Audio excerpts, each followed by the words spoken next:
こんにちは、ぴょんです。新しくなった羽田空港の第2ターミナルから出発です。ファーストクラスとダイヤモンド会員だけの特別なカウンターでチェックイン。保安検査場も優先レーンでスムーズに抜けて ANA スイートラウンジでのんびり過ごします。今回の旅はファーストクラスでロンドンまで行き、ロンドンで2泊滞在の後、次にアイスランドへ行くという計画です。気になるファーストクラスの細かいご紹介は前回投稿した動画で詳しくまとめております。行きも帰りもボーイング777-300ER ですが、行きは旧機材、帰りは新機材で贅沢にファーストクラスの新旧乗り比べができました。何より感動したのはオーロラやどこまでも続く氷の世界など、北極圏特有の美しい景色を見られたこと。ロンドンの着陸直前には虹が見えたり、幸先の良いスタートです。しかしこれが序章に過ぎないほど、この旅は美しい景色の連続になりました。ロンドンヒースロー空港に到着し、地下鉄でホテルに向かいます。ロンドンは地下鉄とバスが充実していて、どこへ行くにも便利です。オイスターカードという日本のスイカのようなカードを利用しました。今回の旅行にあたって映画パティントンを見てきましたので、本物のパティントン駅の姿に心が躍ります。本当はピカデリーラインという路線に乗って目的地のグリーンパーク駅まで乗り換えなしの1本で行く予定でした。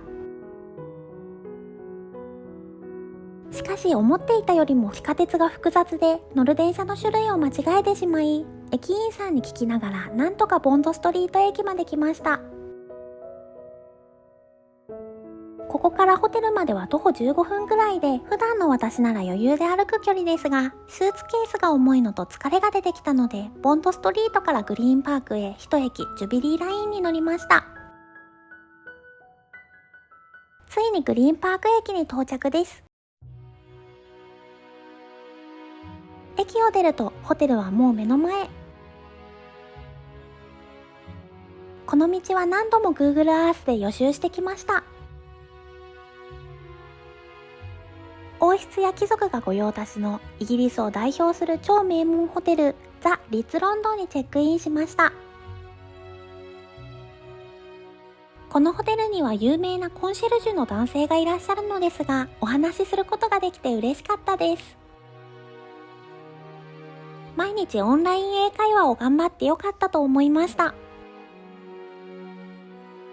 エレベーターがとびきり可愛くて、廊下もお城のようです。ザ・リッツ・ロンドンはホテル王と呼ばれたスイス人の実業家セザール・リッツ氏により1906年に開業しました。118年の歴史を持つこのホテルは重厚感を持ちながらも適切に改修がされているため、設備は綺麗です。今回は310号室デラックスキングのお部屋に宿泊しました。玄関扉のすぐ近くに清掃してくださいの札があります。玄関から入って突き当たりを左に行くとバスルームです。一目見てお金をかけられた作りだとよくわかる圧倒的な雰囲気があります。水圧はびっくりするくらい強く、バスタブにすぐにお湯をためられました。リネン類にもペーパー類にも一つ一つにリッツのロゴが入っています。この本家本元のリッツホテルに感銘を受けたアメリカ人の実業家がリッツホテルに使用料を払い、名前を借りる形で開いたホテルがあのリッツ・カールトンです。この本家本元のリッツホテルは1918年に創始者のセザール・リッツ氏が亡くなり100年以上が経ちましたが、現在でもロンドン、パリ、マドリードの3軒が現存しています。イギリスの高級ライフスタイルブランドアスプレイの石鹸やシャンプー類、コットン、綿棒、シャワーキャップ、爪やすりが用意されています。タオルはタオルウォーマーでほかほかに温められていました。ティッシュまでリッツのロゴ入りでなんと3枚重ねになっています。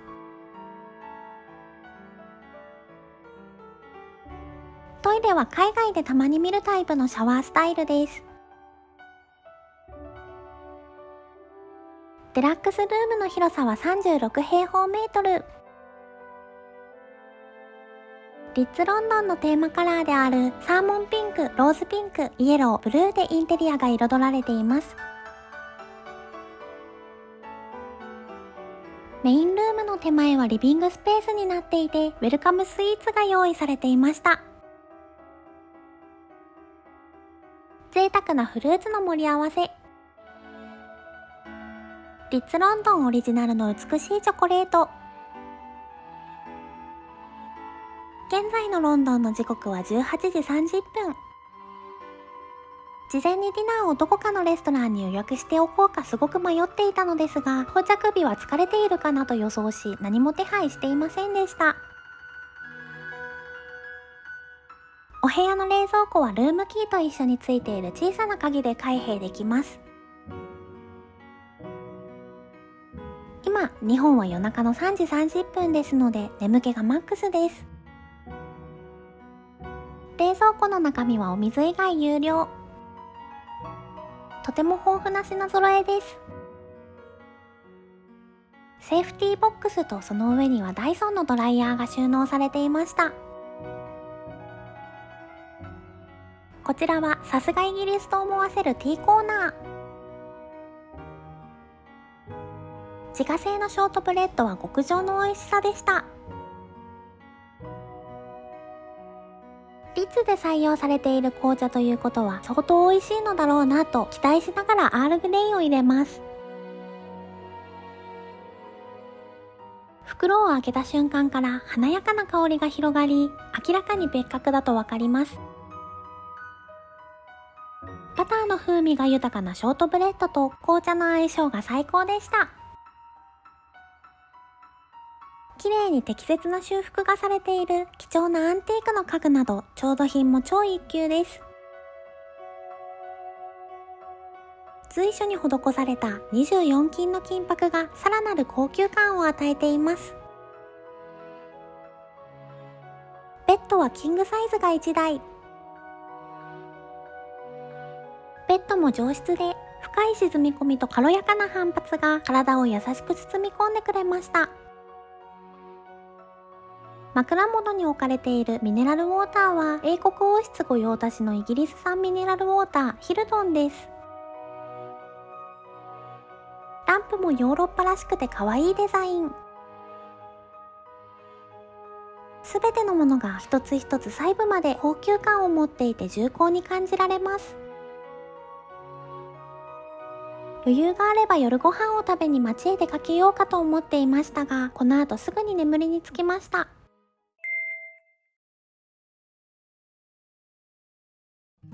おはようございます。ぐっすりと眠れ、元気になりました。朝食は7時30分から10時30分の営業で、場所はメインダイニングのリッツレストランです。開店一番乗りで参りました。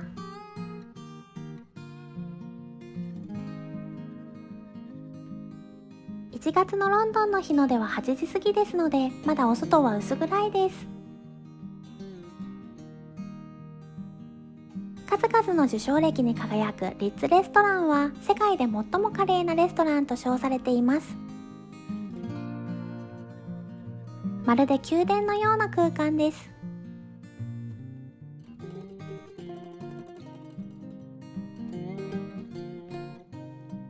おそらく全てをアラカルトでカスタマイズできると思うのですが、サイドディッシュはウェイターの方におすすめで組み立てていただき、メインのお料理だけ自分で選びました。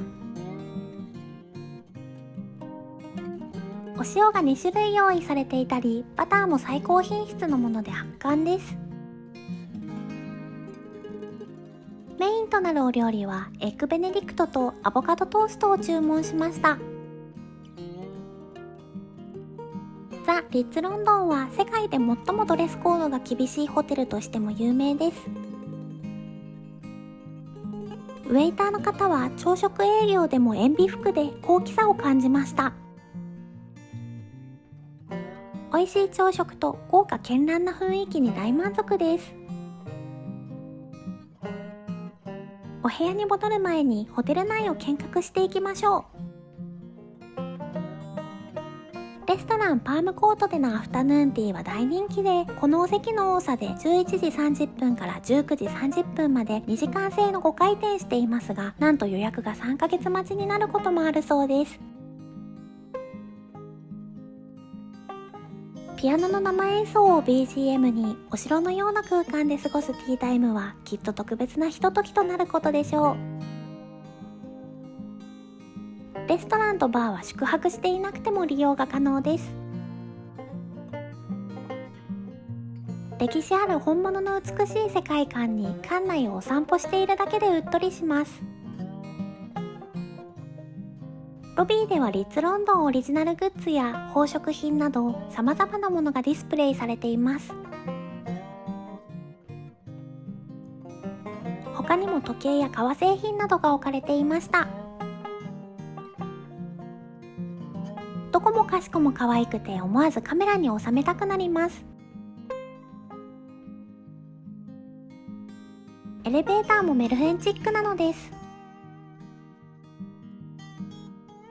7階へ上がっていきましょう。一室にフィットネスセンターがあります。宿泊者のみお部屋の鍵を使って入ることができます。室内はほのかに涼しくて運動しやすい気温です。数々の有名人がここでトレーニングをしたかもしれません。タオルと冷たいお飲み物、フルーツが用意されていました。お部屋に戻ってきました。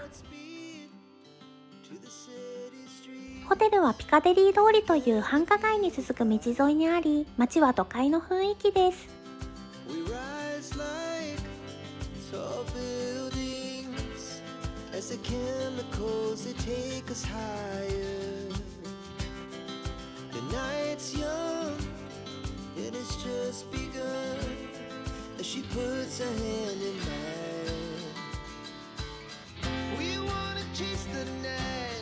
リッツ・ロンドンはバッキンガム宮殿に隣接している王立公園グリーンパークに面しています。3線乗り入れている地下鉄のグリーンパーク駅や様々な路線のバス停がホテルのすぐお隣にあり、アクセスは極めて良好です。日本の皇居と同様に都会のど真ん中ですので、どこへお出かけするにも便利でした。ロンドンに滞在するのは2泊3日。丸1日自由に行動できるのは本日のみですので、バッキンガム宮殿、ビッグベン、タワーブリッジをお散歩がてら見に行きたいと思います。バッキンガム宮殿は目と鼻の先、ホテルから歩いて10分くらいのところに位置しています。冬晴れの景色もなんだか素敵なロンドンの街並み。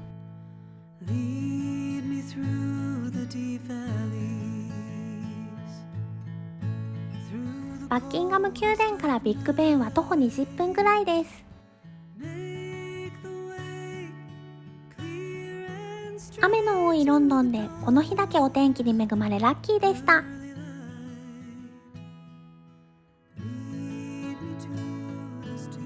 子供の頃に好きだったピーターパンの世界が目の前にあり、この場所へ来れたことに感慨深い気持ちになりました。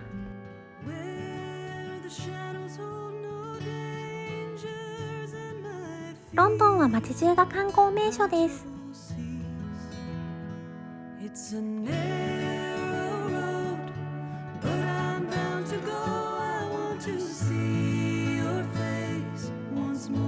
虹が出てきました。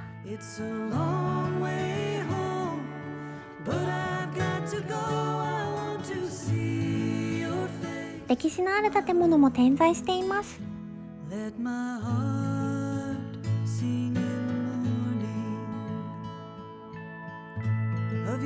タワーブリッジまで行き、目的を果たしたのでカフェで休憩しましょう。改装中ですが営業していました。 Google で高評価の Chapter 72。店員さんが優しくてコーヒーも美味しかったです。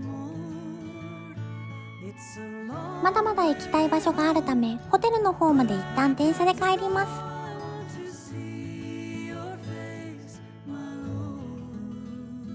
地下鉄が複雑で常に惑わされていました。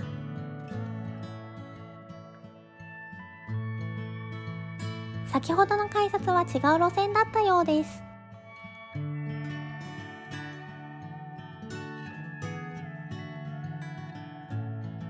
ジュビリーラインでグリーンパーク駅へ。格式高いお店が並ぶバーリントンアーケードに参りました。 SATC が大好きでずっと本場で買うことを憧れていたマノロブラ肉。エルパと申しましたが、革製のバッグはありませんでした。ホテルのお部屋で少しだけ休憩して、また街へ出かけます。先ほどのマノロブラ肉にはお目当てのものが売り切れてしまったとのことでなかったため、諦めきれずチェルシーにある本店まで参りました。素敵な家々が軒を連ねています。マノロブラ肉の店員さんが本当に親切で優しくて最高のお店でした。結局欲しかったパンプスは私のサイズが売り切れで買えませんでしたが、本店まで来ることができ、接客していただけたことが良い思い出となりました。一度ホテルに戻り、身支度を整え、今度はノッティングヒルに到着です。ミシュラン三つ星のイギリス料理店 Core by Craftsmite。 毎日0時に91日後の予約受付が開始されるため、秒単位で受付開始時刻に今夜の予約を入れました。コースは3種類あります。せっかくですので一番上のコースとオプションの白トリュフ、ワインペアリングをお願いしました。アミューズとしてロブスターを使ったお料理が4種類来ました。すべて一口で食べることができるような小さなお料理です。シャンパンとのマリアージュを楽しみながら優雅なディナーの幕開けです。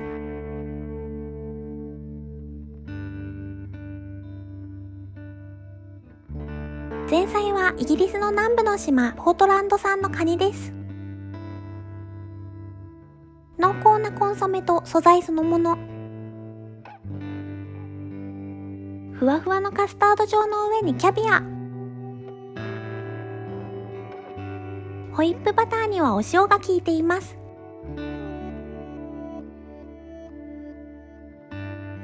続いてのお料理は子牛の胸腺をクリスピーに仕上げたものです。お肉の下にあるのはコールラビ、ソースはマスタードと蜂蜜が主体になっています。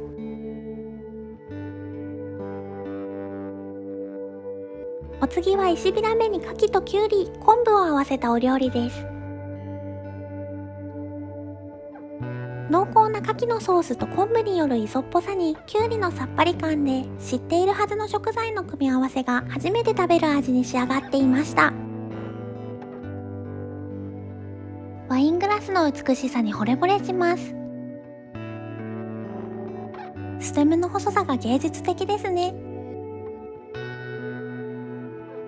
続いてのお料理は追加で注文した白トリュフのリングイネ。トリュフといっても色々ありますが、こちらは世界最高峰のイタリア・アルバ産の白トリュフです。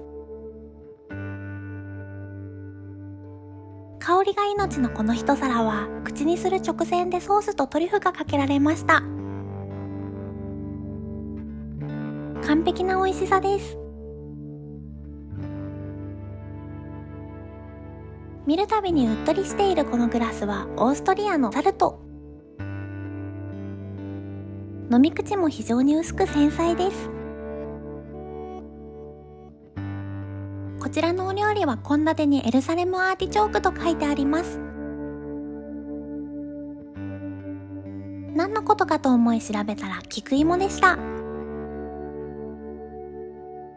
ソースはスコッチウイスキーの麹と黒トリュフからできています。メインディッシュはハギスです。イギリスを訪れるずっと前からハギスというものには興味を持っていましたので、体験できて嬉しいです。ハギスは羊の胃袋に羊の内臓を詰めたスコットランドの伝統料理。スコッチウイスキーと共にいただくのが定番で、こちらも例に漏れずラガプーリンというスコッチの16年ものがお料理に使われています。もう一つの人参というタイトルのデザートが来ました。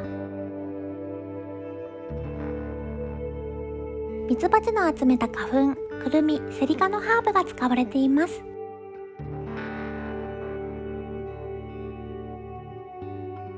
羽のような軽さをコンセプトに作られているデザート。上の部分はカルメ焼きのようなサクサクとした食感です。プティフールはワインのグミとチョコレートのタルト。ソーテルヌや赤ワインが使われたグミはアルコールを感じる大人の味。最後にコーヒーをいただいて終了です。ごちそうさまでした。帰りはホテルの前まで直通のバスに乗って戻りました。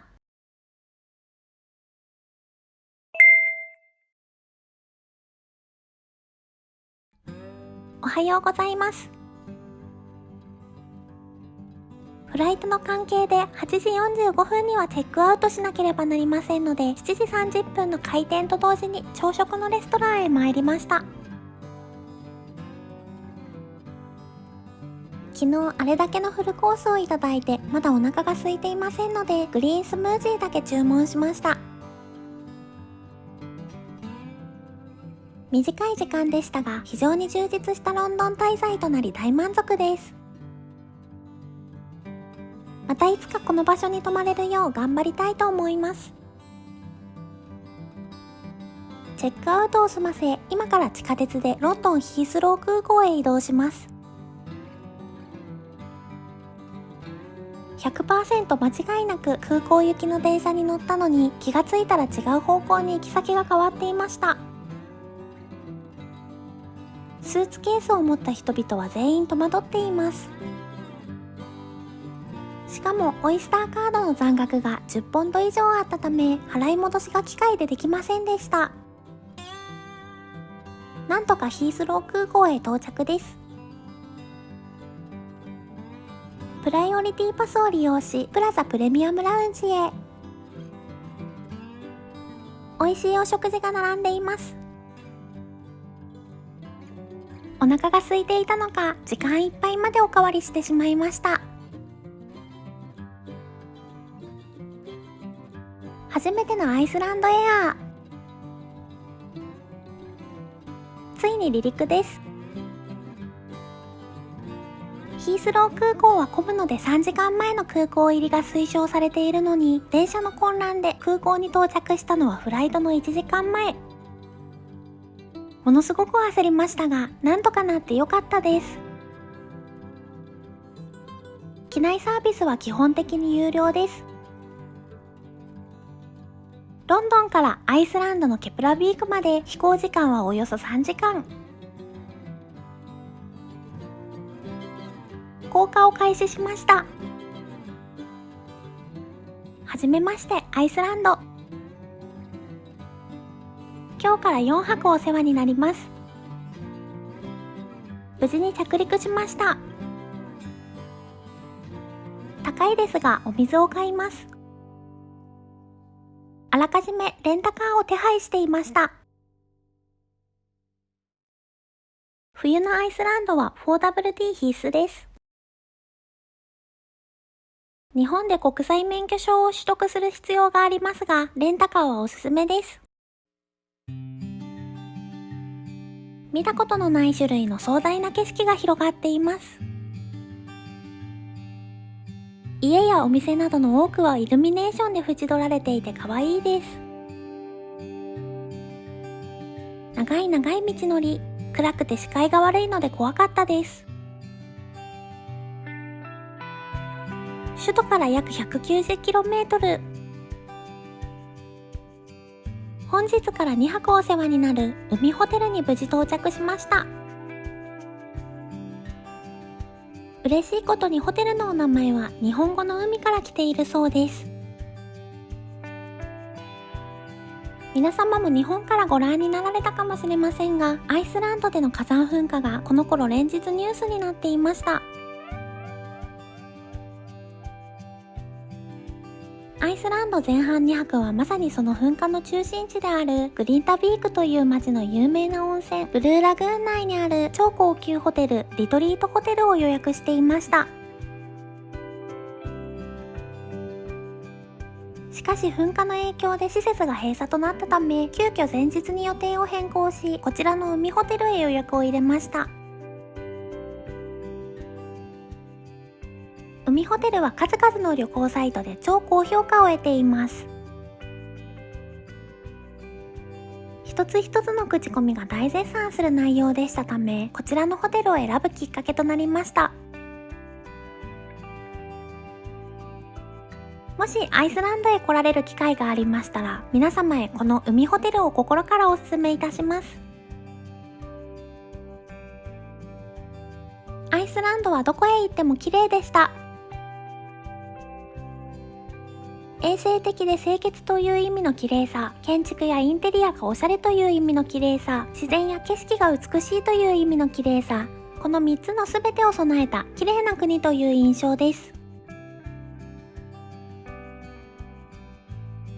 アメニティは歯ブラシ、コットン、綿棒、爪やすりが用意されています。軽量ながら風圧のしっかりしたドライヤーとヘアアイロンまでお部屋に置いてありました。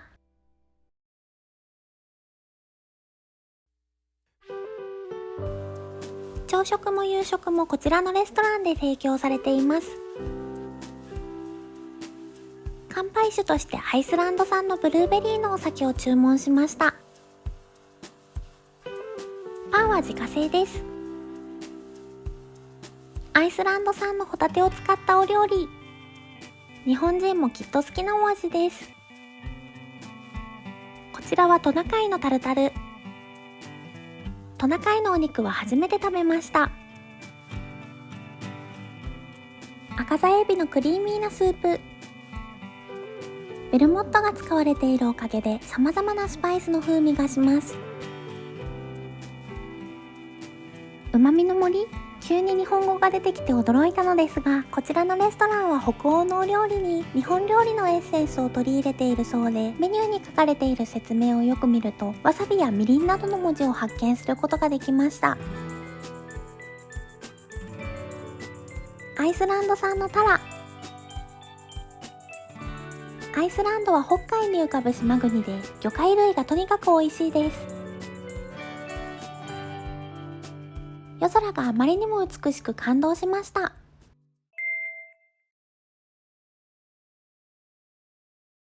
おはようございます。昨晩真っ暗の中でホテルに到着したため、ホテルの周りにこんな景色が広がっているなんて知りませんでした。ただいまの時刻は朝9時45分。まだまだお外は薄暗いです。朝食をいただきにレストランへ参りました。アットホームな雰囲気のブッフェです。アイスランドで定番のお豆の煮込みと卵。どこへ行っても必ず牛乳以外の植物性のミルクが用意されていました。アイスランドではパンが自家製なことが多いです。このフムスが美味しくておかわりしました。さりげなく置かれているチーズのレベルが高いこともさすがヨーロッパ。生野菜とナッツは毎朝必ず食べていました。どれも美味しいお料理の中で一番気に入ったのがこちら、脂の乗ったニシンの酢漬けです。最高に美味しかったです。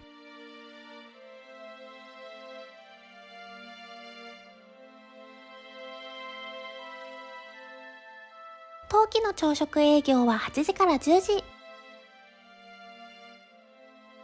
11時頃になるとやっと辺りが明るくなってきました。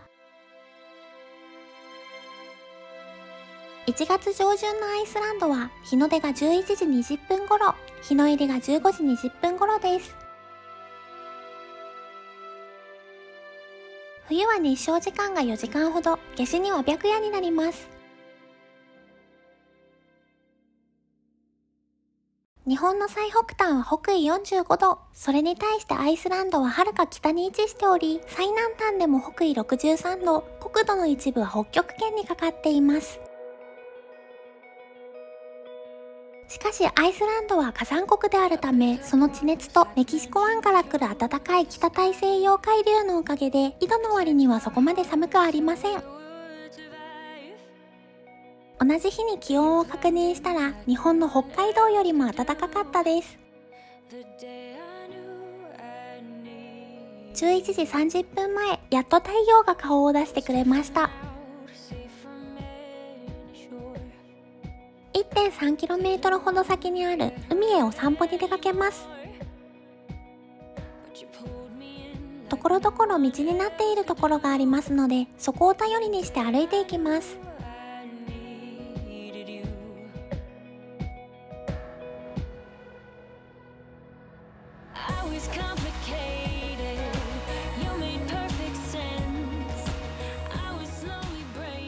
そびえ立つ雪山や海が雄大で人間のちっぽけさを感じました。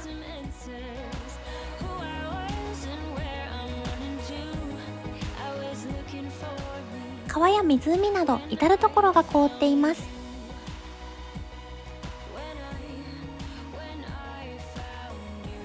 アイスランドは高い木が生えていないので遠くまで景色を見渡せます。地面が凍っていて滑るので、それを逆手にとってスケートしながら移動しました。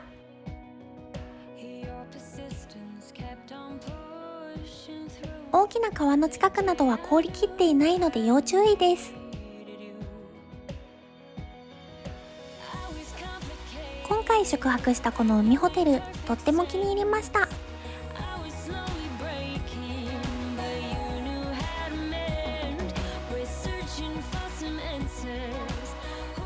大自然とのつながりを感じながら田園地帯の平和と静けさを体験することができます。海ホテルの客室数は全28室。暖かく、そして起点の利くサービスと清掃の行き届いた上質な空間で、数々の旅行サイトで高評価を獲得していることを納得しました。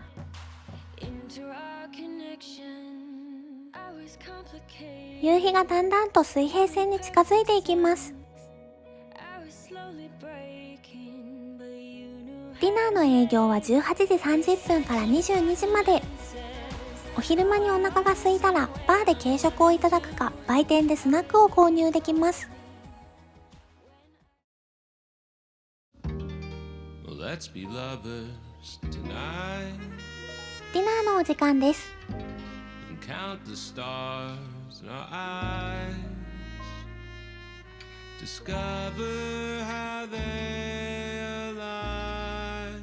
Let's be lovers まず一皿目は炙ったサーモンにキュウリやメロンのお出汁を合わせ、キャビアとイクラがアクセントになったお料理。こちらは冬のサラダ。葉野菜にビーツやかぼちゃ、穀類のチップスなど、そしてアイスランド産のフェタチーズが入っているのがポイントです。セルリアークはセロリの根が株のようになっているお野菜です。それをステーキでいただきました。アイスランドのラム肉は世界で最も古く純粋な羊で、アイスランドに入ってきた9世紀から血統が変わっていないそうです。牧草ではなくベリーや苔で育っていることも特徴。どれも美味しかったです。ごちそうさまでした。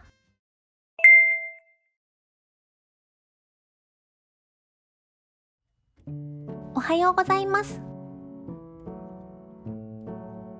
7時30分に起きて8時から朝食を食べて8時30分にチェックアウトしました。街のイルミネーションが可愛いですね。本日は気温が3度くらいあり、そんなに寒くないです。そろそろ10時ですが、まだまだ暗いですね。空港近くでガソリンを満タンにします。ケプラビーグ国際空港に着きました。レンタカーの返却は返却専用の駐車場に停めて鍵をポストに入れるだけです。国内線の発着するレイキャビーク空港までバスで向かいます。時間が予測できなかったので事前に予約せずに空港の窓口でチケットを買いました。レイキャビークで有名な教会が見えます。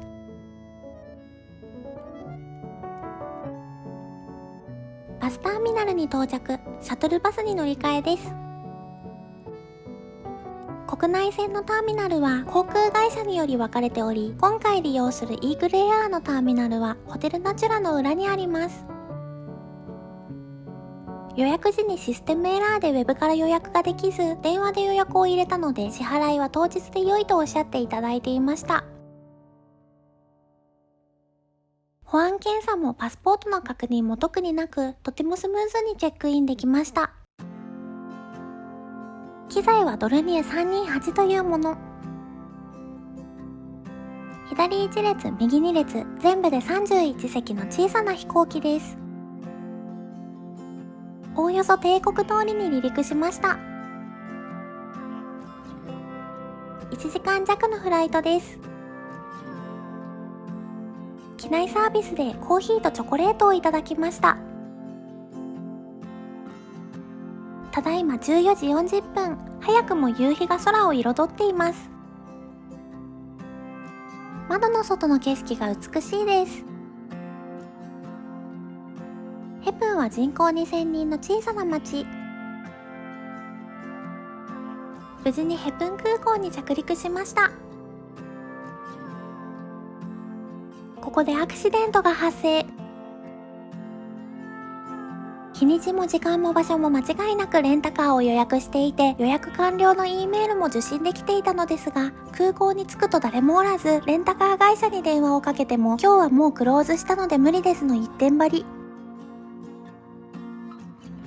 このままこの電話を切ったらおしまいだと思い、私も引き下がらず頑張って交渉しましたが、全く埒が明かず、途方に暮れながら泣く泣く電話を切りました。最終的には電話がかかってきて、空港の隅にあるボックスの暗証番号を言われ、中に入っている鍵で開く車を駐車場から見つけて乗っていって良いということで、なんとか空港から車で1時間半のところにある本日の宿泊先、フォスホテルグレイシアラグーンに到着することができました。北欧らしい洗練されたデザインの内装です。フロントの真裏はバーになっていて、様々な種類のお酒が並んでいます。家具もインテリアも可愛いですよね。良い香りが漂っています。24時間自由に飲めるお水も置かれていました。フロントの前にはちょっとしたお飲み物やスナック、アイスランドのお土産品などが売られています。それではお部屋へ向かいましょう。今回宿泊するのはオーシャンビューのダブルルームです。今回は夜に到着して朝に出発してしまうため、明るい時間帯の景色を見ることができず非常に残念です。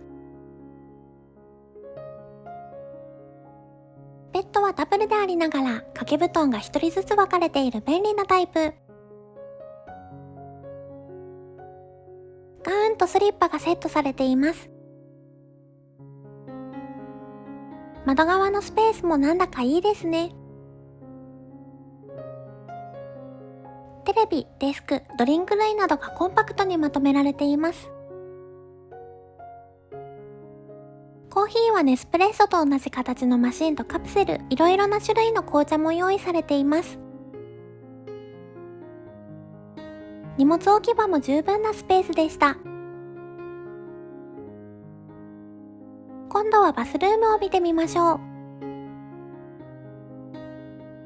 水回りも含めお部屋中が清潔で安心感があります。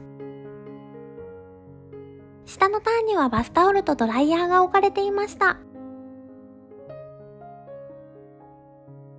アメニティもいろいろと用意されています。拭き取りのメイク落としシート、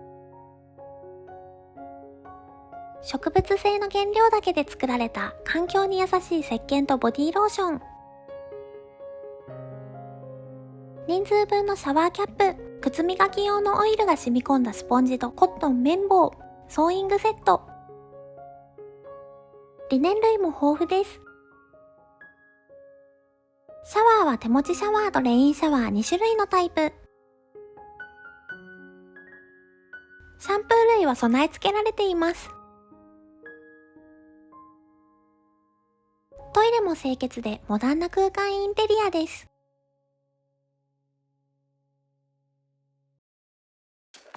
共用の施設を見てみましょう。特筆すべきは無料で利用できるスパエリアです。水着を着用して入るサウナと露天風呂があります。19時にホテル内にあるレストランでディナーの予約を入れていました。アラカルトで注文していきます。ドリンクはピンクグレープフルーツレモネードとトニックウォーターにしました。おなじみのパンサービスです。メニュー書きを見てきっと美味しいだろうと思い注文したこちら、大正解です。魚介類の旨味がお出汁にたっぷり出ています。ロメインレタスの小さい品種を使ったフレッシュなサラダ。ナッツ類の食感がアクセントになっています。このスモークされたサバのお料理は日本のレストランで出てきても違和感がないくらい馴染みのあるお味でした。ネットで大絶賛されていたので必ず注文しようと思っていた北極イワナのソテー。身は脂が乗っていてしっとり、皮はパリッと焼かれています。メインは牛肉のテンターロインとホウ肉。全部美味しかったです。ごちそうさまでした。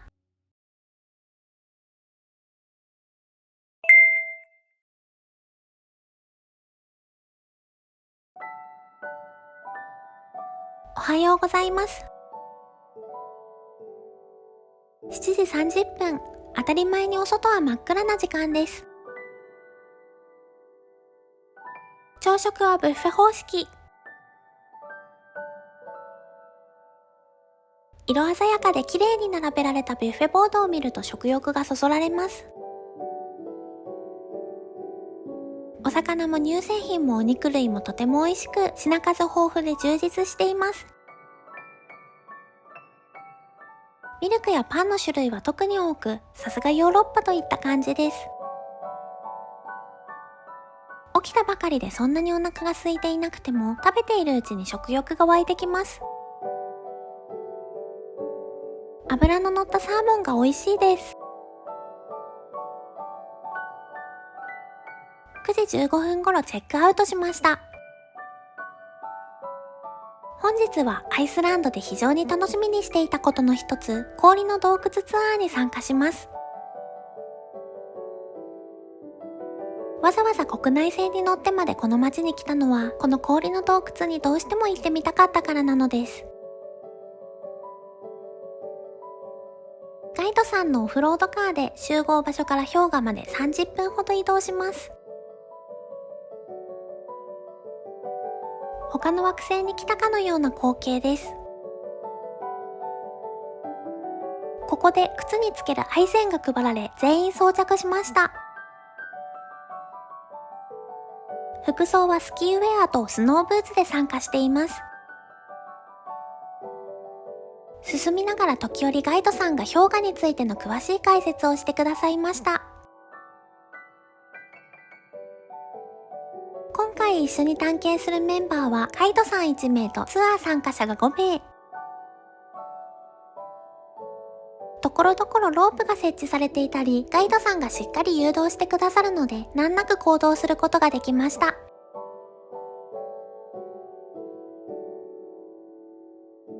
みんなで移動しながらいろいろな穴へ入っていきます。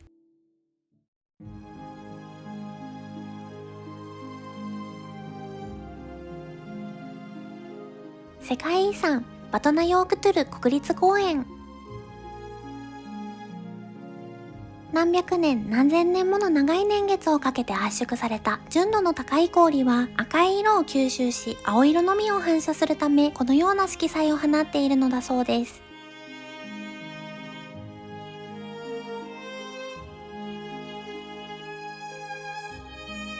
アイスランドは火と氷の国とも呼ばれ、名前がついているものだけでも200以上の氷河が存在しています。バトナヨークトゥル氷河の大きさは温暖化により毎年着実に縮小しているそうです。氷の洞窟はツアーへの参加が必須で、ガイドさんなしで入ることはできません。ツアーは11月から3月の冬季限定で再興されています。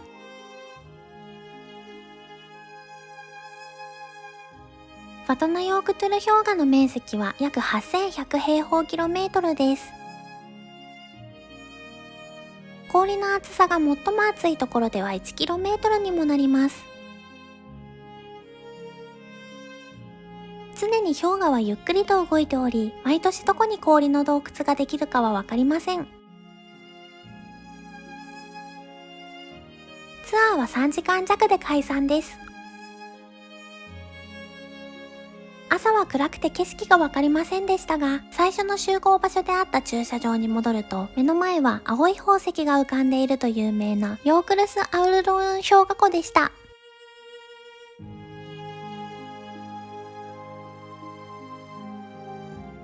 氷河が川から海へと流れていった先には、ダイヤモンドビーチと呼ばれる美しい海岸があります。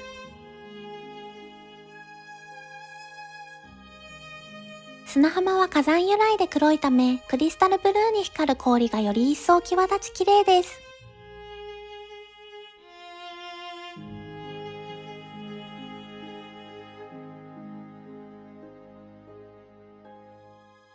このタイミングで奇跡的に虹が現れました。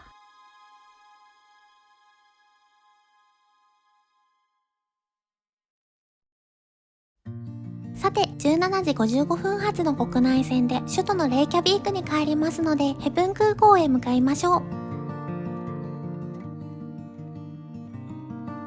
ダイヤモンドビーチからヘブン空港までは車で1時間くらい。現在まだ14時30分ですので時間に余裕があります。アイスランド特有のこの景色が大好きになりました。ほとんどどこにも木が生えていないので、いきなり山が出現するような感じで、なんともダイナミックな景色なのです。アイスランドは日本の北海道と四国を合わせたくらいの大きな島に、人口は約38万人とわずかですので、他の車ともあまり出会いません。羊にご注意の標識。アイスランドホースもよく見ました。あちらはトナカイです。実物を見るのは初めてで感動しました。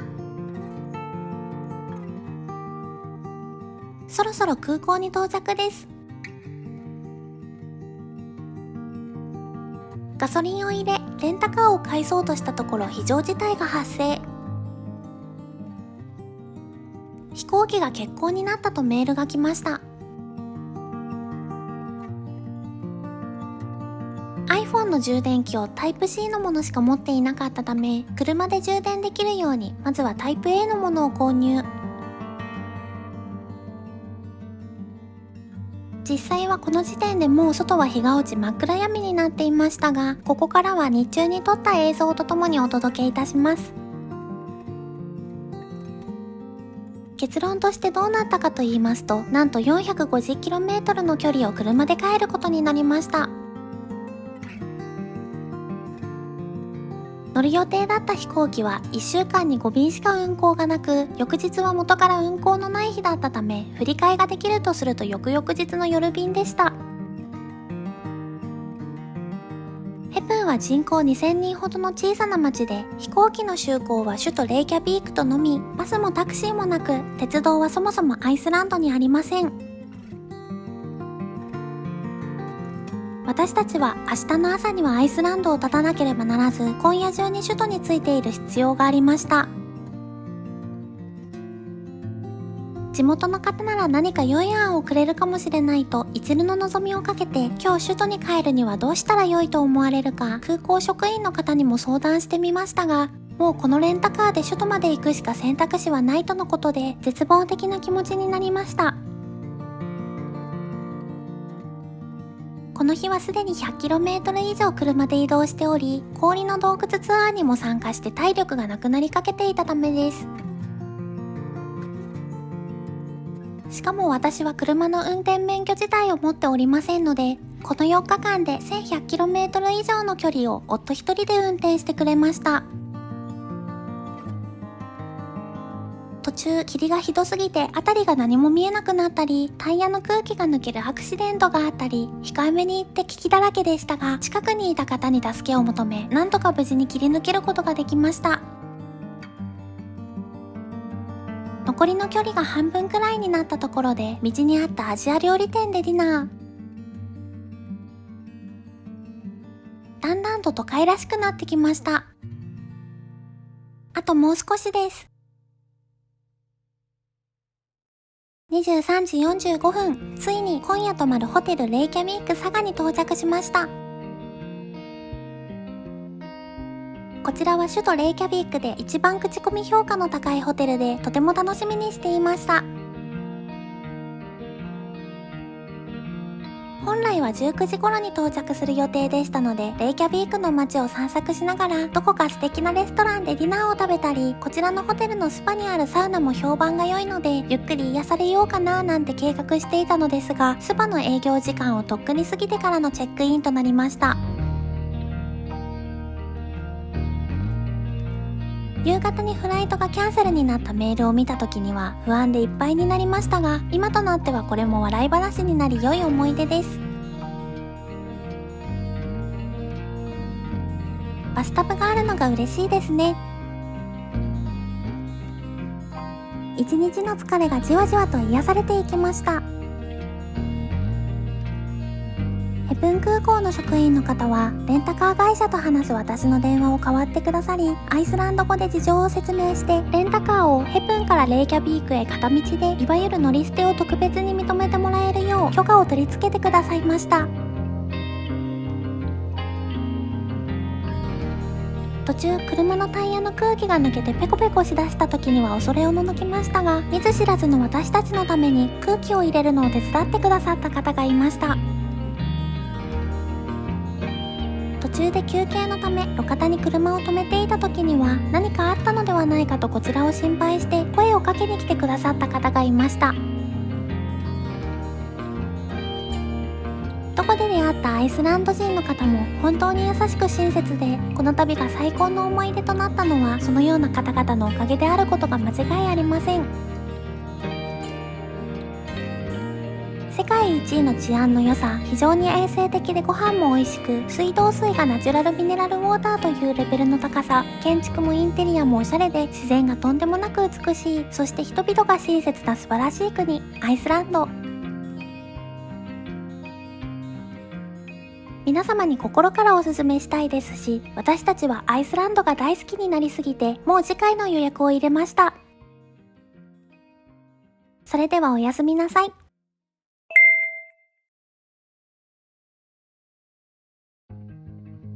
おはようございます。まだまだ暗い朝10時、ケプラウィーク国際空港に着きました。まずはブリティッシュエアウェイズでロンドンヒースロー空港まで行きます。ブルーラグーンもいつかリベンジしたいですね。ビル・クリントン元大統領が宇宙一美味しいと絶賛したホットドッグ店が空港にも店舗展開しています。アイスランドに来たら絶対に食べたいと思い楽しみにしていました。ラム肉と豚肉の合いびきソーセージに秘伝のソースとオニオンのアクセントが最高です。普段めったにホットドッグを食べることがない私でもあまりの美味しさにおかわりしました。ロンドン行きのフライトは1時間半遅れ。利用可能なラウンジがなかったのでカフェでゆっくり待ちました。結局2時間遅れてケプラビークを出発です。こんなこともあろうかとロンドン発の日本行きの便との接続は4時間の余裕を持っていますので、これくらいの遅延なら心配ありません。飛行機は3列3列の全席エコノミー。マクビティの全粒粉ビスケットとミネラルウォーターが配られました。16時20分、降下を開始しました。16時30分、定刻より1時間半遅れでロンドンヒースロー空港に到着です。入国手続きなどをすべて済ませ、第5ターミナルから第2ターミナルまで無料で移動します。ロンドンもすごく好きになりました。また今度、いつかイギリスをじっくり深掘りする旅もしてみたいです。ロンドンヒースロー空港から東京羽田空港まで約14時間。帰りもファーストクラスを利用します。飛行機は ANA で、ラウンジは同じスターアライアンスのシンガポール航空のファーストクラスラウンジです。帰りは個室仕様になる機材のボーイング 777-300ER ザ・スイート。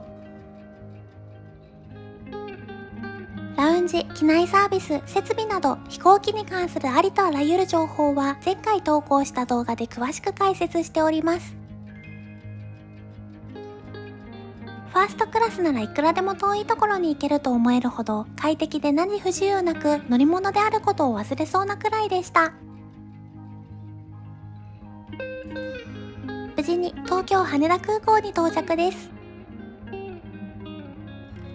この後、旅費の総額を発表いたします。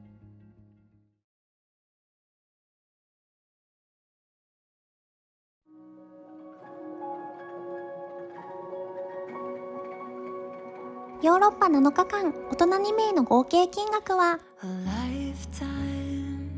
843万2057円でした。今回の動画はいかがでしたでしょうか？この動画の感想や皆様がおすすめの旅先などもコメント欄でぜひ教えてくださいね。それではまた次回の動画でお会いしましょう。